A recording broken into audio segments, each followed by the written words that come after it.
¿Qué tal, amigos? Hoy vamos a hablar de la iglesia de Santiago Apóstol en Santiaguito Coaxustenco.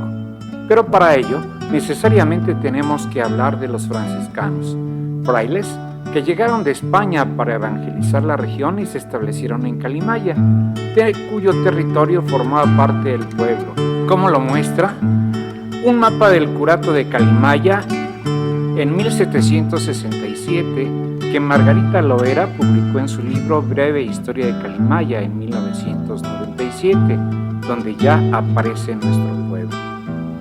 Los franciscanos dirigieron la construcción de la iglesia, pero fue ejecutada por artesanos locales que, junto con las ideas de los frailes, plasmaron sus propias ideas acerca del mundo. Aun cuando no se ha podido comprobar, la tradición oral señala que la construcción de la iglesia fue costeada por los dueños de la hacienda de Santiaguito, que era un anexo de la hacienda de Atenco de los antiguos condes de Santiago Calimaya. En la fachada existe una inscripción con fecha de 1735, aunque por el paso del tiempo y trabajos realizados de manera inadecuada, no es posible apreciar la totalidad del texto. Sin embargo, el Instituto Nacional de Antropología e Historia logró recuperar la fecha en el Catálogo de Bienes Inmuebles Históricos en febrero de 1985. También existen otras inscripciones que dan testimonio de trabajos de blanqueo en 1795 y remodelación en 1823. El frente de la iglesia es un ancho muro de remate redondeado que llega a medir hasta 1 metro con 20 centímetros de ancho. La portada está formada por 3 cuerpos superpuestos, cuya altura y anchura se van haciendo menores. Existe en la fachada un arco de medio punto en la puerta principal y columnas salomónicas a los lados ricamente decoradas, así como una ventana que da al coro y un nicho vacío, también con columnas salomónicas. En la parte superior se encuentra un cuadro de azulejo agregado en la primera mitad del siglo XX, en símbolo de gratitud por haber salvado al donante de una fuerte caída de un caballo, en la que sufrió fractura de cráneo. El espacio lateral superior de la puerta principal cuenta con detalles que la caracterizan por pertenecer al estilo barroco popular mexicano.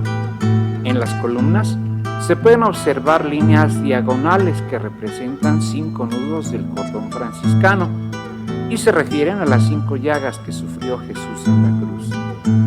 Las columnas parecen surgir de un jarrón donde brota la vegetación.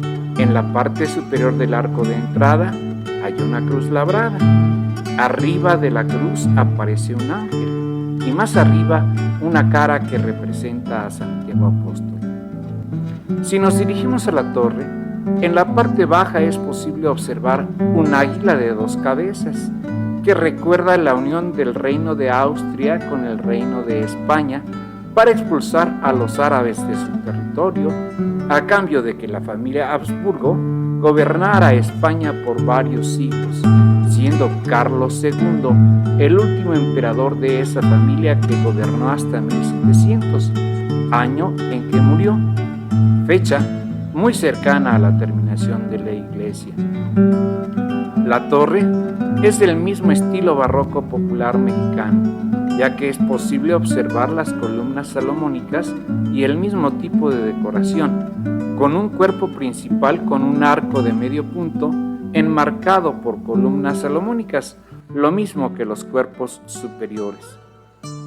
El sincretismo religioso fue elemento fundamental de la evangelización y conquista, ya que la mezcla de elementos de culturas en choque permitió el mestizaje.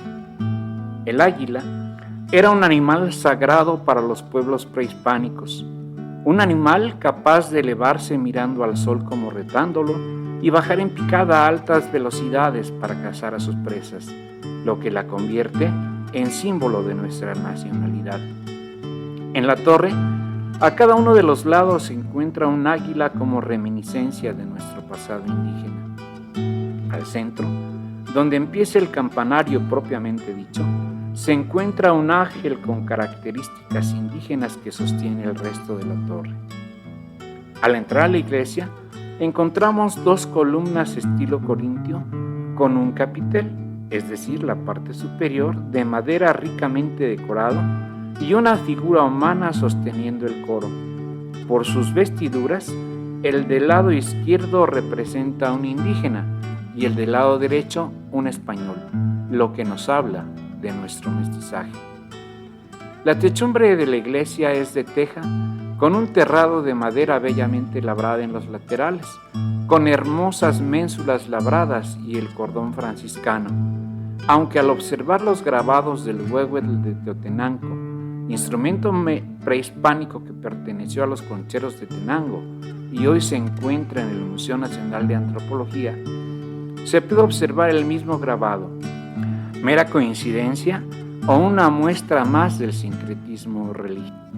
La noche del 12 de diciembre de 1971, un incendio consumió el altar mayor de la iglesia, junto con las imágenes que lo presidían: Santiago Apóstol, la Virgen María, San José y un cuadro de la Gaudepana que se festejaba en esa fecha, así como esculturas talladas de San Pedro y San Pablo.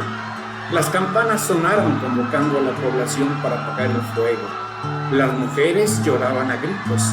De pronto, un hombre salió con la imagen de Santiago Apóstol a cuestas, aunque ya era tarde. El fuego la había consumido en gran parte. Otros siguieron buscando las imágenes restantes. La imagen de Santiago a caballo resultó ilesa, no así las imágenes de San José y la Virgen. El incendio dio lugar a la ampliación y reconstrucción de la parte antigua, con la reparación de la techumbre entre 1972 y 1976. Se integró un comité para la ampliación del templo, cuyo tesorero era el señor Reyes Alcántara Díaz, quien informó a la delegación municipal que al derribar el muro posterior del altar mayor se encontraron varias monedas antiguas. Se mandó hacer un pequeño cofre de madera para resguardarlas. Sin embargo, hoy en día se ignora dónde hayan quedado.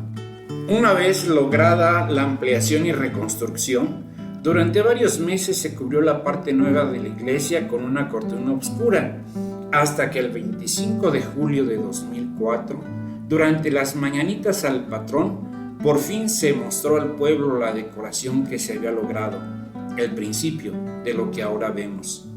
Durante la reconstrucción de la iglesia, se hicieron calas en los muros y en la parte superior del arco de entrada a la capilla del lado norte se descubrieron restos de la pintura original que durante un buen tiempo permanecieron a la vista hasta que a alguien se le ocurrió cubrirla con la pintura que actualmente se encuentra.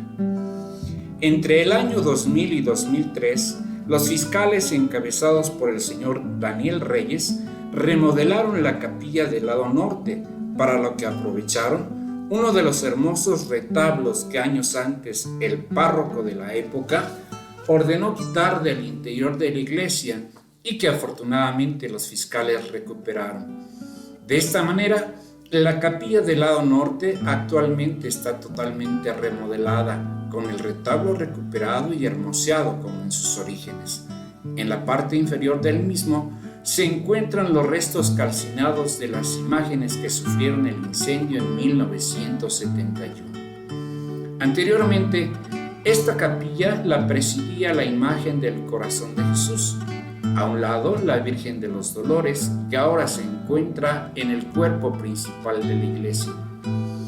En la capilla se encontraba un Cristo en el lado oriente del altar, que hoy se encuentra en la parte nueva de la iglesia, que según afirman los fiscales de la época, un rayo cayó en la cruz de lo alto de la torre de la iglesia, que no causó ningún daño en los alrededores.